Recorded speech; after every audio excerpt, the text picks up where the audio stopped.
San Biagio Platani, nella meravigliosa cornice degli Archi d'Estate, dal 7 al 9 agosto prossimi la rete di imprese Sapere di Pane e Sapore di Olio organizza la Festa del Pane. Mercoledì 7 agosto, ore 21, inaugurazione. Ogni sera mostra mercato dei prodotti tipici locali e degustazione del paniere Mangiare Sicano.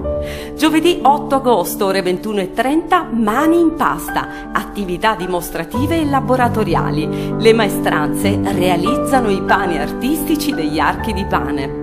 Show cooking con la partecipazione del Masterchef Salvo Paolo Mangiapane, ambasciatore del gusto Doc Italy.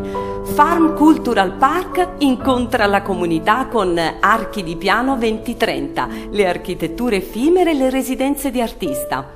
A seguire musica in piazza con la street band Ottoni Sicani del maestro Giovanni Longo. Venerdì 9 agosto, show cooking con lo chef Totuccio Lavardera e ancora racconti di jazz con Andrea Parente. E dalle 23 la notte del gusto sicano con la band etno rock Sirà. Dal 7 al 9 agosto tutti a San Biagio Platani per la Festa del Pane.